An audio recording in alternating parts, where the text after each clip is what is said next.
ഞങ്ങൾക്കറിയാലോ അത്. കേന്ദ്രത്തിന്റെ പരിശ്രമം വിജയിക്കുന്നു, റദ്ദാക്കാനുള്ള സാധ്യത കാണുന്നു എന്നറിഞ്ഞപ്പോൾ ഇന്റർനാഷണൽ ദാഴി ഓഫീസിലുള്ള കുണ്ടന്മാരെ ഇറക്കിയിട്ട് ഞങ്ങൾ വാർത്ത കൊടുത്തു, ഞങ്ങൾക്ക് ക്രെഡിറ്റ്, എന്നിട്ട് വേണം മൂപ്പർക്ക് രാഷ്ട്രീയത്തിൽ കയറാൻ. അതിനാപ്പതൊക്കെ കളി. MLA ആവാൻ കുപ്പായൊക്കെ തേച്ച് വെച്ചേക്കാം. അതുകൊണ്ട് അഭിച്ചങ്ങളുടെ കുറച്ച് നേരം പറഞ്ഞു. പിന്നെ കേന്ദ്രത്തിനകത്ത് വിവരം തന്നെ അറിയില്ല, കേന്ദ്രത്തിനകത്ത് വിവരം തന്നെ കിട്ടിയിട്ടില്ല. ഇപ്പം പറഞ്ഞു കേന്ദ്രത്തിൻ്റെ ഭാഗത്ത് അങ്ങനത്തൊരു ശുഭവാർത്തകളുണ്ട്. എന്തൊക്കെയാണ് പറയുന്നത്?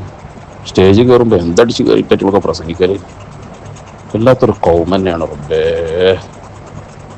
ഇതൊക്കെ ഇങ്ങനെ കേട്ട് മുന്നിൽ കുത്തിരിക്കുന്ന കുറച്ച് ടീമുണ്ടല്ലോ, ഐറ്റങ്ങൾ കാര്യമായിരിക്കുമ്പോൾ വല്ലാത്ത സങ്കടം.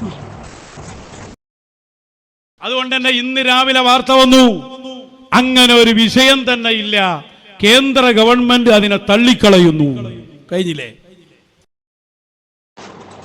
ഇവിടെ പറയുന്നു. അപ്പോൾ മറ്റേ കുഞ്ഞെ ഇത് തുറക്കത്ത് പറഞ്ഞേക്കാരല്ലേ? അപ്പോൾ കുഞ്ഞെ എഴുതി കൊടുത്തിട്ടുണ്ടോ നല്ല ഹൈവാനെ ചെങ്ങായി നമ്മൾ തീരുമാനിച്ചു പോകുന്നത് അങ്ങനെ ശുഭവാർത്ത ഉണ്ട് എന്നല്ലേ? അപ്പം ജിന്ത ചെങ്ങായി പറഞ്ഞത് ചോദിച്ചിട്ടുണ്ടാവും. അപ്പം എന്ത് ചെയ്തിട്ടുണ്ടാവും? നേരെ തിറ്റി. അപ്പോൾ ആദ്യം എന്ത് പറഞ്ഞു? അത് വാർത്ത തന്നെ അത് വിഷയം തന്നെ തള്ളിക്കളഞ്ഞിരിക്കുന്നു, ഇത് വിഷയം തന്നെ. ഇപ്പം പറഞ്ഞത് അങ്ങനെ മോചിപ്പിക്കാനുള്ള റദ്ദ് ചെയ്യാനുള്ള വധശിക്ഷ റദ്ദ് ചെയ്യാനുള്ള എല്ലാ പിന്നെ കാര്യങ്ങളും റെഡി ആയിക്കൊണ്ടിരിക്കുകയാണ്. ഇങ്ങനെയുണ്ടോ മനുഷ്യൻ ആദവരിക്കൽ? അതിന് ഓനിപ്പോൾ നമ്മൾ പറഞ്ഞ ചർച്ച അല്ല ഓൻ പറയണ്ടേ.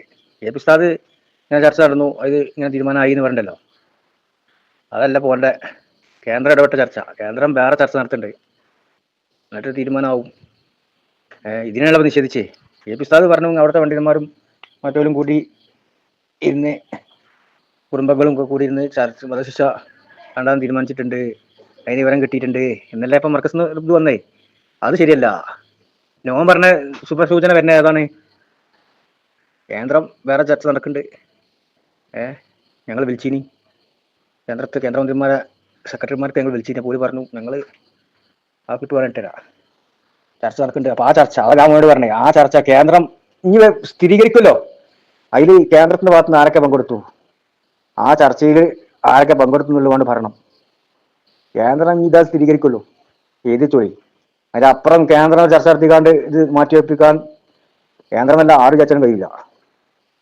ഇത് കേന്ദ്രം രേഖാമൂലമായി വരുമ്പോൾ കേന്ദ്രം സ്ഥിരീകരിക്കും. കേന്ദ്രം ഇപ്പം സ്ഥിരീകരിക്കാത്ത എന്താ? ഔദ്യോഗികമായി രേഖാപരമായിട്ട് വന്നിട്ടില്ല.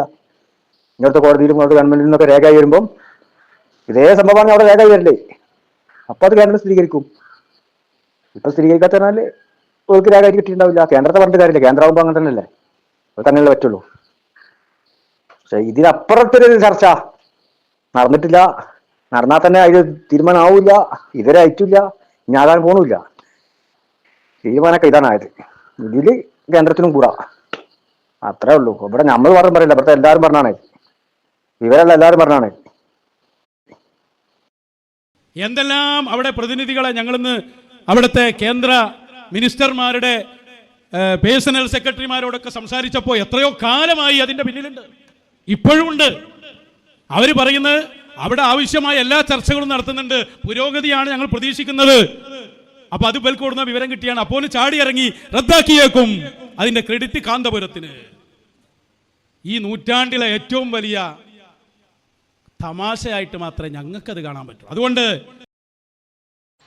കേന്ദ്ര എത്രയോ കാലം അതിന്റെ പിന്നിലുണ്ട്, ഇപ്പോഴും ഉണ്ട്. പക്ഷേ ഒന്നും ചെയ്യാൻ കഴിഞ്ഞിട്ടില്ല എന്നുള്ളൂ മോനെ കേട്ടോ. അതോടെ എല്ലാവർക്കും അറിയാം. എത്ര കാലമായി കേന്ദ്രം അതിന്റെ പിന്നിൽ നടത്തിയിട്ട് ഇതുവരെ എന്തെങ്കിലും ചെയ്യാൻ കഴിഞ്ഞോ? ഏപി ഉസ്താദ് ഇടപെടുന്ന മുമ്പ് വരെ എന്തെങ്കിലും ചെയ്യാൻ കഴിഞ്ഞോ? കഴിഞ്ഞിട്ടില്ല. അപ്പോൾ അതിൽ പ്രതീക്ഷ ഉണ്ട് എന്ന് നമുക്ക് മനസ്സിലായി. ഇത് കേന്ദ്രം നടത്തുന്ന ചർച്ചയിൽ പുരോഗതി ഉണ്ട് എന്ന് മനസ്സിലായപ്പം നമ്മൾ പറയാണ് ഞങ്ങൾ ആ ചർച്ചയെ പറ്റിയല്ല പറഞ്ഞേ, ഞങ്ങൾ ആ ചർച്ചയെ പറ്റിയല്ല പറഞ്ഞേ, ആ ചർച്ചയിൽ മാറ്റിയെന്നല്ല പറഞ്ഞേ. ഈ ഏപി ഉസ്താദും മുറഫിലും അടക്കമുള്ള പണ്ഡിതന്മാരടക്കമുള്ള ഇപ്പൊ മറ്റേ ചങ്ങായി അവിടുത്തെ ആശങ്കം യമനിന്റെ ആ തലാലിന്റെ കുടുംബവുമായി ബന്ധപ്പെട്ട് അവരുടെ ആശങ്കം പറ്റുണ്ടല്ലോ, ഈ പറ്റ ആൾ പറഞ്ഞല്ലോ, ഫേസ്ബുക്ക് പോസ്റ്റ് ഇട്ടല്ലോ.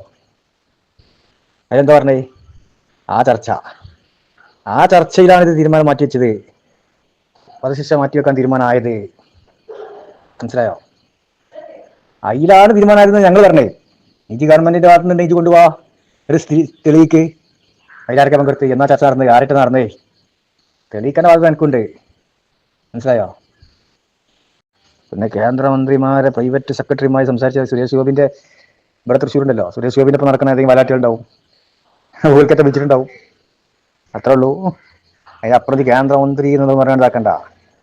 അയാളപ്പം നടക്കുന്ന ഏതെങ്കിലും ആൾക്കാരുണ്ടോ? എൻ്റെ ആൾക്കാർ അന്ന പോലത്തെ ഇത് പറഞ്ഞ ആൾക്കാരുണ്ടാവും. ഓൽക്കത്തെ വിളിച്ചിട്ടുണ്ടാവും, വിളിച്ചിട്ടാണെങ്കിൽ തന്നെ. എവിടെ തൃശ്ശൂരല്ലേ, അയാൾ വീട്ടിൽ നടക്കുന്ന ഏതെങ്കിലും ആൾക്കാരുണ്ടാവും.